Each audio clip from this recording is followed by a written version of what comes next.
Hey, welcome back to the Naked Marriage Podcast. We are Dave and Ashley Willis, and on this podcast, we undress the truth about sex, intimacy, and lifelong love. We've got a steamy topic today, especially for those who are parents. Yes. This is going to be an important one to listen to. But before we dive in, Ashley wants to share a recent review. Yes, thank you again for all of you leaving reviews. If you have not left a 5-star review yet and you love the Naked Marriage Podcast, please do so, because that's how we let people know about it. It helps a lot. It helps so much. Okay, we have one today from Amelia Brott. She entitled it, "What a Game Changer." She says, "This podcast is such an insightful and beautiful podcast. I haven't been listening for terribly long, and I am already hooked. This podcast has helped me to recenter my feelings around marriage. All of my siblings are getting married within a year, and I couldn't help but feel a jealousy brewing around what they are getting to go through and getting to be with the person they love. Currently, my boyfriend, hopefully soon to be fiance, is not able to get married yet, and we have discussed this topic in depth. This podcast has really helped me to get away from this selfish view of jealousy that was beginning to come up into my life, and now I can share in their happiness with a security that I don't need to rush things just because my siblings are. I am someone who definitely agrees with saving yourself for marriage, but my siblings aren't, and it's sometimes a challenge in myself to fully come to terms, although they are getting what they want now. The way that I am going is the way that God has instructed, and if I have the ability to follow that, I should. This podcast has brought me peace of mind and excitement for how I can improve my current relationship with my Christian boyfriend and my siblings. I am so excited to listen more. Thank you." I just love that. Thank you so much, Amelia, for sharing that. And we hope that you keep on listening and are soon to be engaged. We're so excited for you and all the things ahead. We're excited about this topic today, so let's dive in. I'm so excited we are diving into this topic today because this is huge. This is huge. And it's not as specifically a marriage issue as most of what we discuss, but I think that your marriage has an awful lot to do with this. And for those of you who have children, man, this episode is for you today, because one of the most important and sacred and scariest duties as a parent is to teach your kids about relationships, to prepare them to be a good husband or wife someday, and specifically to talk to them about God's plan for sex in a world that is so confused on these issues. They're hearing a million different messages. We have 4 boys ranging in age from preschool to high school, and they're just growing up in a world that's different because of the access they have through technology to a whole bunch of information that we didn't have as much access to a generation ago. And so it's even more important than ever for parents to be the ones who are guiding these conversations, because here's the deal. Your kids are hearing about sex way earlier than you think. They're seeing stuff way earlier than you think, and putting our heads in the sand as parents is not the approach. You can't delegate this just to churches or schools or anything else. From the time your kid is in kindergarten, they are learning and hearing things about sex. And so we're going to talk about how to have the talk with your kids, because here's the first secret of it. The talk is not one talk. It is an ongoing conversation that starts early and it continues. And so how to be that safe place for your kid to talk about sex. And that's what we're going to dive into. We've been doing this a lot lately. We spoke to our kids' youth group last night about sex and relationships and pornography. And our high schooler was just kind of burying his heads in his sand, in his hands, listening to his parents talk about sex in front of all of his friends. It was pretty awkward for him. But we count it a privilege to be able to have these conversations. So we're gonna dive in and talk about it on the podcast, and hopefully this will be helpful to your family. That's right. You know, I think that it is something where it can be so awkward for parents. I mean, I just want to just recognize that I understand the awkwardness that many of us feel talking about this. And I think it's for many different reasons. I think part of it is you're afraid of the questions that your child may ask you when it comes to you personally, because especially, you know, as Christians, we're encouraging our kids to wait to have sex until they're married. And so of course it lends itself to kids saying, "Oh, well, did you and dad wait? Did you and mom wait? And what were your experiences?" You know, because kids are curious. And so I think a lot of parents shy away from this because they're afraid of the questions they're going to receive. But the bottom line is, you know, as parents, we want our kids to come to us first before going to Cosmopolitan or before going to the internet. My goodness. I mean, there's no telling what they're going to find there, or even their friends at school. We want ourselves as parents to be the main resource in their life when it comes to sex and relationships. And how we cultivate that kind of relationship with them is by being, you know, early on, those first people to talk with them about it. And of course, when you bring this up with your kids, they've probably already heard the word sex. And like for us, I think we started having these conversations around 9 or 10. Am I saying that right? In age appropriate ways. And they had already heard the word sex. In fact, I remember Connor, our second one, had a very weird idea of what it was. And so I'm really glad we had that conversation with him. Because he'd heard a lot. He had heard a lot. We were like, oh gosh, that's really not at all, what it is. And for us, again, we talk about it in age appropriate ways, but we use the actual words for body parts. Yeah. Because I think that can cause a lot of confusion when you have little code words, There's the toot toot and the ha ha. And they're like, what are you talking about? What in the world is that? Just use real words like, penis and vagina and like this. You don't have to blush. What it's called. Just using real words. And so that is part of it. Yeah. And so we started talking about it and in age appropriate ways, easing into it, talking about it, answering any questions. And we just kind of go on from there. And I'm glad we did this because early on, we always told our boys, you can ask us anything. And if you have a question about something, no matter what it is, you can ask us. If it's a word, if it's an act, or if you have no clue what it is and you've heard this at school or you hear all the kids are doing it or whatever, please come to us and ask us. And thankfully, our oldest Cooper is a freshman in high school now. Over the years, he has come to us. And you guys, sometimes there's been words where I act like I know what it is and I have to go look it up. And I'm like, oh my gosh, that's what they're calling it these days. Because they have new words for things. And then we'll sit down and we'll explain it to him. And then we'll talk about what God has to say about this. What does the word say about this? And then we'll talk about, the real godly view of sex and what sex is really meant for. And, why do some people kind of follow a different path? And we'll just have these age appropriate conversations. Yeah. And it does have to start early. I remember I took, our middle son, Connor, when I took him to the haircut place, barbershop, when he was like 6 maybe. Mm-hmm. Oh yeah. And they had all these magazines at the barbershop and I didn't really, look through the magazines first because it was like a Field and Stream on the top. And I thought that's just what all of them were. But I looked over and his eyes are so big and he's staring at this magazine and I go over and look at what he's looking at and it's Maxim. He's looking at Maxim magazine. And if you're not sure what Maxim is, it's kind of like, like one step up from Playboy, it's scantily clad ladies. And so he was just looking at this and we closed and say, buddy, listen, we shouldn't look at that. And, we started having a conversation with him about look, God wired us up to be visual and to be drawn to, to seeing people's bodies. But when we just stare at somebody's body, really that's not good for anybody. And I started trying to have that conversation in an age appropriate way. And he goes, but Daddy, I like looking at those girls. And I'm like, well, buddy, that desire that God put within you to appreciate a woman's beauty, that's something from God. But he's put that in you very specifically for you to be able to adore and cherish your wife someday. Mm-hmm. And for you to look at other ladies that way just for your own entertainment. Really, it's not being nice to those ladies and it's not being nice to God and it's going to hurt you too. And he's, I'm trying to have it in a 7-year-old appropriate way. And he goes, okay. So I give him, like a Field and Stream so he can look at pictures of like dogs fish and dogs and stuff. And I look over a minute later and he's got the Field and Stream held up, but he's got those big eyes again. And I walk over and at 7 years old, he had hidden a Maxim inside the Field and Stream magazine. And he's like, I'm sorry, Daddy, I can't help it. I just really like looking at these ladies.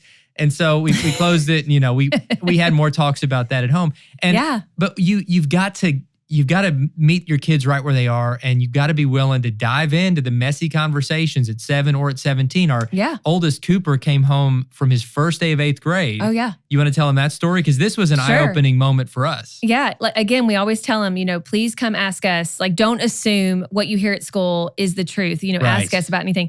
So he comes home. We're like, oh, hey, buddy, how was school? He's like, it was pretty good. Something weird happened on the bus, though. And we're like, what? And he said, well, first I want to ask you a question, Mom. And I'm like, okay. And he goes, do girls like to see pictures of boys' penises? And I was like, what? But you didn't act shocked. I didn't. You're I really hold it because back. We've learned that if we act shocked about anything, our kids shut down. Or disgusted. They shut down. And so we've got to talk about it. Yeah, we've got to stay calm and keep the conversation going. I'm just praising you. Sorry to interrupt, but I was holding it back. You did that. You were just like, oh, well, tell me more. I was like, okay, now why? Why were you asking that? And he goes, on the bus, there were all these guys who had taken pictures of their penis and some were doing it putting it down their pants with the flash on, taking a picture, showing it to each other and then texting girls and they refer to it, as like a penis pic or they have other unsavory terms for it. But it's like, that was a thing. And he's like, and I could tell that this was something they do regularly. And he's like, is that really something girls like? And he's like, and he already knew like this wasn't a good thing. But they said girls like these this. Pictures. Right. And I was like, buddy, let me tell you, okay? I've lived a long time. This is not something that girls want to receive in their inbox, okay? And plus, it's forever. Like you take a picture, it's there. You can erase it. Apple still has it. Android still has it. Like you don't, do those kind of things. And I'm like, and it's really kind of gross and disrespectful and to illegal, a woman to send that, and illegal actually, because it would be considered child pornography. But it's like, I just explained all this in a very calm way. I sound more excited, talking about it right now because it's something I'm so passionate about, like him not doing. But like I was, I did it real chill and talked to him about it. And it was so good that he came to us to talk about that, because I thought, oh my gosh, I would hate it if my son thought that was like a thing. And then heaven forbid, he's like taking pictures of himself, sending it to some girl, and bless her heart, like she received that and was like, oh my gosh, I can't believe, this kid sent this to me. And oh my gosh. So like, it's a thing, and kids are doing this. And then there's girls going in bathrooms, sending naked pictures too. And it becomes this thing that takes them down a road they never thought they were going down. They think it's a cool thing to do. And it really exposes them to things that I know they never intended. And that's what happens when we don't have these conversations, when we don't give our kids guidance, when we don't allow them to come to us and to have, really honest, raw questions and us be able to give them an answer. And so that's why we want to start these conversations early. Yeah, you've got to start early. You've got to tie in your principles and your beliefs to it. It's not Absolutely. Just the nuts and bolts, the birds and the bees. Or just saying, don't do it. Or just don't do it. Don't do it. Just keep your pants on, which, isn't terrible advice, but kids need a lot more information than that. They really need for you to unpack, what did God intend when he created sex? And why do I have these feelings? Yeah, where do these feelings come from? What am I supposed to do with them? You've got to be willing to walk with your kid through that. I would challenge you to get them in a healthy youth group at church. Because outside the home, it's not the school's job next. It's the church, where your kids should be learning about sex on a foundation of faith. And a healthy church, a healthy youth group is going to address these issues in a healthy way. It's going to be more than just don't do it, even though until you're married, that is, essentially a big part of the message. But the big questions of why and why this is such a gift. This isn't something dirty. This isn't something shameful. Every desire within you is something God put there that he wants to fulfill within the covenant of marriage between one man, one woman for life. And the world is settling for all kinds of counterfeit messages as it relates to sex. And if we're not tackling this head on, if we're not talking about consistently, God's design for sex and what happens when we step outside that design, it's really, really going to hurt, ourselves and others. I've got a resource coming out that could be helpful for you in this. On November 12th, I've got a new book coming out called Raising Boys Who Respect Girls. And it's amazing. Oh, you're too kind. But I do passionately believe in this message because raising 4 sons and wanting them to become men of honor and integrity that will become great husbands and fathers someday and get the message right in their own life as it relates to sex, as it relates to all their interactions with the opposite sex, how they view themselves, and really living to be the man of honor and integrity and courage that God created them to be. And not being ashamed of being a man, because God created them to be men. And I think sometimes in our culture, just, we think, well, men, being a man is in some ways under attack. And God wants real, courageous men, not toxic men, not men who use or abuse women, but men who will protect, respect, cherish, and adore the women in their lives. And so I spent a long time researching and writing this book to help with that. And leading up to November 12th, there's actually a video series you can get for free if you pre-order the book at raisingboyswhorespectgirls.com. And the video course is for parents of boys and girls, and it's all about how to have the talk. It's kind of what we're doing in this podcast, but it's spread out over kind of 4 episodes. More details. With more detail of how and when to have age-appropriate conversations. So you can learn more about that at raisingboyswhorespectgirls.com. But sweetie, why don't you talk a little bit about an analogy that's really resonated with our kids and with kids at youth group that you share when you're trying to create word pictures that your kids are going to get about what sex is supposed to be, what it's not supposed to be. It's all around the imagery of a fireplace, which I love. So tell us a little bit about that.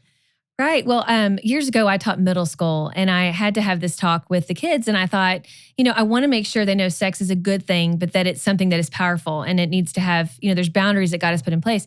And so I just thought about a fireplace. Sex is a fire, and the fireplace is marriage. It's designed to be within the confines, of marriage. And that's where it is. That's where it's supposed to flourish. And when a fire is in a fireplace, it warms the whole house. It's a beautiful sight. It's something that is awesome to experience. We all want to get cozy by the fire. We want to roast marshmallows on the fire. But when a fire goes outside that fireplace, it causes destruction. It burns things. It hurts people. And it has kind of a path of destruction.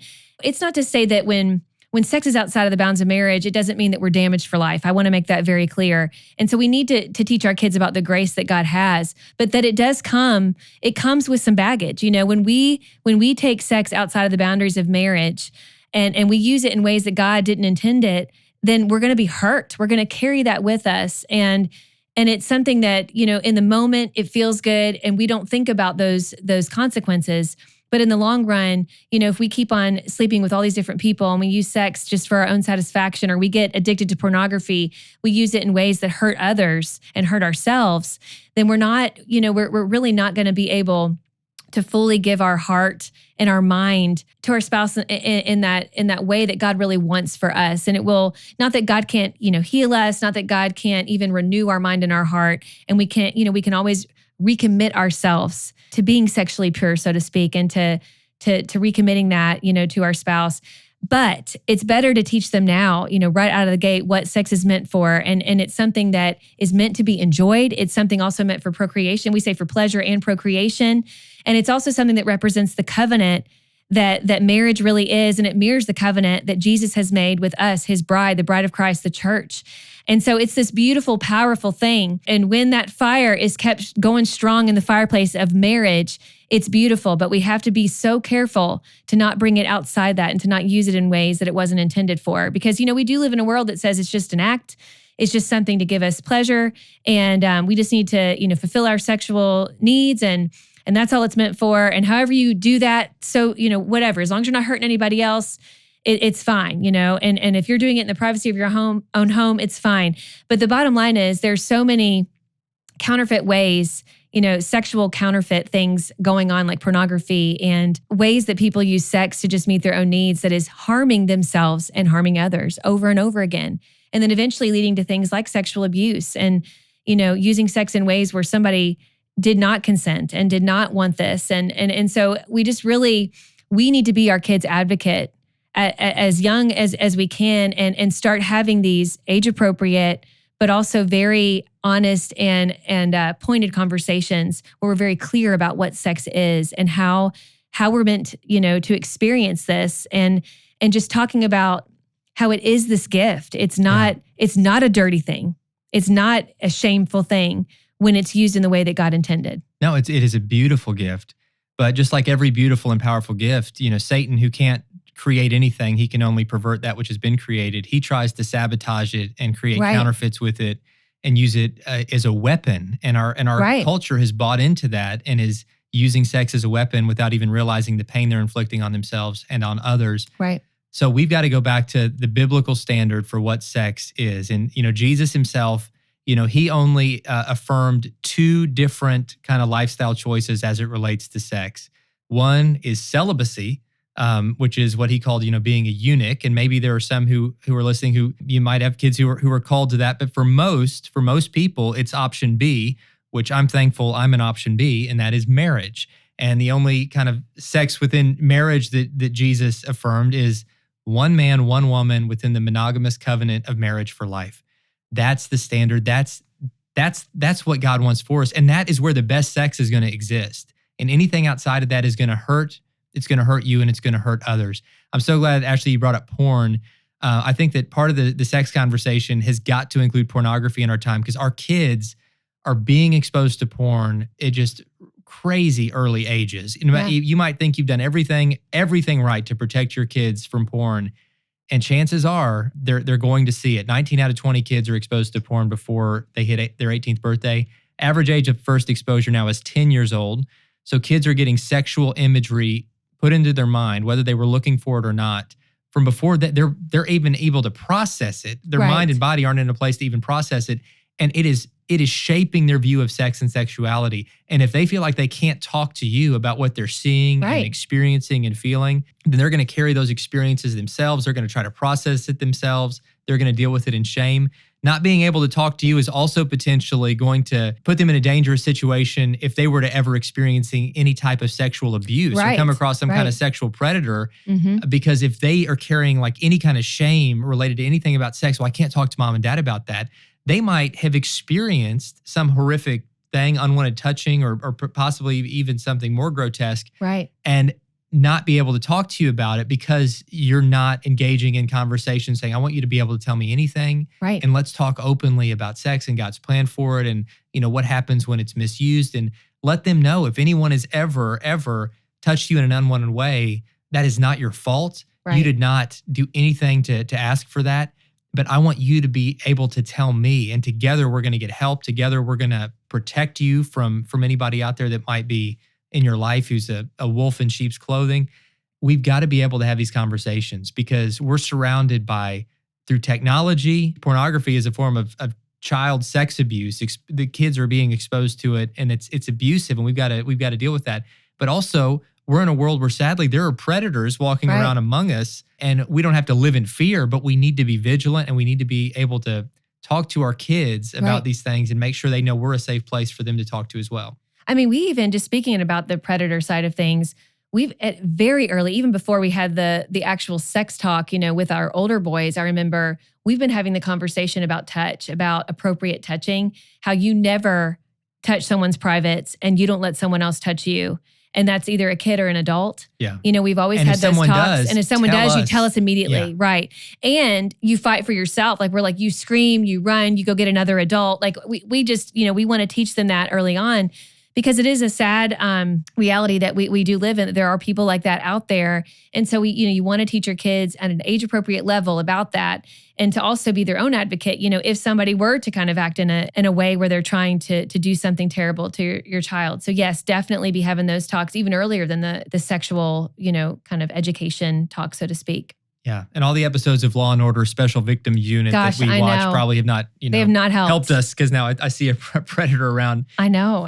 Every corner. Guys, I hope that this conversation has been helpful to you. We've actually got a lot more resources on this, both articles, videos, other things as well, including my upcoming book that I mentioned, Raising Boys Who Respect Girls, which you can find online, especially for those of you who are raising sons specifically. Or even mentoring. Or mentoring or coaching boys. Or teaching. Yes, absolutely. Check that resource out as a way to understand the way that your son's mind is working, the world he's growing up in, thoughts that he's feeling, and just get into his world, which is going to help you engage in conversations in such meaningful ways. Absolutely. In the subtitle of Dave's book, it talks about how we need to address blind spots. And I think that that's the biggest thing is, even with us as parents, a big reason he wrote this book is that I think we all unknowingly have blind spots. That's why they're called blind spots, because we don't realize that we're not addressing our own kind of maybe a personal issue or an assumption we've made about our kids and about how we raise our kids. And this book is so good about revealing where we all have some blind spots when it comes to raising our sons, and how we can open up those blind spots so that we can see clearly and really be able to address those issues head on. That's right. Yeah. And if you've got daughters out there, then you write the version for daughters. Cause like, I didn't want to step outside of my own expertise. So I kept it focused on the boys, but hopefully this conversation today has been helpful to you, whether you're raising boys or girls. We're going to transition into the way we end every podcast, which is with our Q&A segment. Normally, we answer them live on the podcast by questions you submit at nakedmarriagepodcast.com, which you can write us there anytime. Or also you can write us on social media, Dave and Ashley Willis on Instagram or Facebook. But today we're going to kick back to a recorded live question we answered at one of our XO conferences, where we do a Q&A session. You can learn more about the XO conferences at xomarriage.com. We'd love to see you at one of our live events. But here is a question from a recent event. What are your internet/social media phone usage boundaries in marriage, considering the time you both have and you spend with each other? So just kind of like an overview question of like, what are our house rules when it comes to phone and social media, and how that relates to protecting our marriage and our time together? Yeah, no, that's a great question because we live in this age. We live in this age where you can be so connected by all these devices, but then you can also be miles apart with the people in your home, right? And that's just kind of the world we live in. So we have to fight against that. So one rule that Dave kind of put into place was that he and I, now me, like when I was at home with the kids, when our kids were younger, he just vowed that he would never come home and enter our house on his phone. And I just thought that was such a great rule because that meant when he entered our home, it was our time with him. He wasn't finishing up a call, and if he had to finish up a call, he would do it in his car. He wasn't gonna make us stand there while the kids are pulling at him and while I'm needing to talk to him and all this. And it really was awesome because it created more peace in our home. Another thing is, we just really try, at the dinner table with our kids, we now have an almost 14-year-old, an almost 12-year-old, a 7-year-old, and a 4-year-old. So our older two, they're very much in that, cell phone age, and we don't let anybody have a phone at the table. It doesn't matter if they're playing a game, it doesn't matter if they're still talking to a friend. It's like our family dinner table is a sacred place. It's something where we connect and we really value that time with them. And the older they get, it becomes even more, that time's more fleeting. And we just really, we have to lay down the law with that. So we do that. That's a rule for us too, because sometimes we can be in stuff. And I think, on the practical level of accountability, what we do with the internet and social media is every device in the house, every device that we have, like between us, there is a secret-free guarantee in all aspects of life. There's no password to anything I have that she doesn't have access to. Same with me. There is never, ever a reason why I would be freaking out that she was using my phone or on my phone for whatever reason. If you don't let your spouse look at your phone, that's messed up. Yeah. If you value your personal privacy at the expense of transparency and trust in your marriage, that's messed up. And I'll just say it that plainly because some people with pride will act like, no, this is my business. You stay away from my phone. Like I'm telling you, man, that's where the serpent slithers in. You're so right. You gotta keep stuff out in the open. And so we have a software accountability on our devices, both for us and for our kids. We've got adolescent boys now that are in a world that's just bombarding like lots of temptation their way. And so every device that we use, we've had Covenant Eyes. Custodio is one we're using switched now to something too. called Custodio. Yeah. And it's not only accountability where it would email you if there's something that they're trying to look up that is, pornography or not even just that, like violent images. It could be anything, but it just kind of keeps us all accountable, but it also filters it. So it will block it and then it will email Dave and I and let us know about each other, about our kids. And it just, just to tell you, it blocks Marriage Today. Sometimes. Blogs sometimes because they're about sex. Sometimes our own articles, like if we it's can't about get on. We're like, porn, I'm like, oh, can you release the hold on this? I got to be able to I have to work this blog, Just transparency is key and accountability. Hey guys, thank you so much for listening and we will see you next time.